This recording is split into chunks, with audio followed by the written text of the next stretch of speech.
দুর্গাপুরে মহিলা তৃণমূল কর্মীকে কুপ্রস্তাব, পরবর্তীতে আত্মহত্যার চেষ্টার অভিযোগে তৃণমূলের 2 কর্মীকে গ্রেফতার করেছে পুলিশ। মূল অভিযুক্ত তৃণমূল নেতাকে গ্রেফতার না করায় দুর্গাপুর টাউনশিপ থানায় অগ্নিমিত্রা পাল ডেপুটেশন এবং বিক্ষোভ দেখাতে গেলে পাল্টা তাকে ঘিরে কালো পতাকা গো ব্যাক স্লোগান দেয় তৃণমূলের কর্মীরা।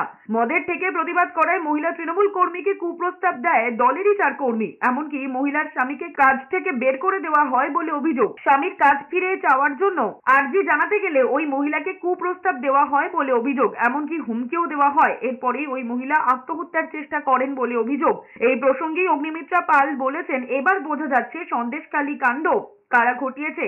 যাদের দ্বারা মহিলা নির্যাতিত হয়েছেন তারা তৃণমূল কর্মী এবং যিনি নির্যাতিতা হয়েছেন তিনিও তৃণমূলেরই কর্মী। যদিও তৃণমূলের দাবি বিষয়টিতে রাজনীতির রং লাগানোর চেষ্টা করছে বিজেপি। রাত্রিবাস করার অফার দেওয়া হচ্ছে, তুমি রাত্রিবাস করলে তোমার স্বামীর কাজ তুমি ফিরে পাবে। এই কোন বাংলায় রয়েছি আমরা? মমতা ব্যানার্জি, আপনার দিক থেকে কোনো স্টেটমেন্ট নেই? কুচবিহারের মেয়েটিকে নিয়েও কোনো স্টেটমেন্ট নেই। সন্দেশখালীর ঘটনা নিয়ে আপনি বললেন সাজানো ঘটনা। দুর্গাপুরের এই মেয়েটি, এও তো বাংলার মেয়ে। বাংলা নিজের মেয়েকে চায়, আপনি একাই কি বাংলার মেয়ে?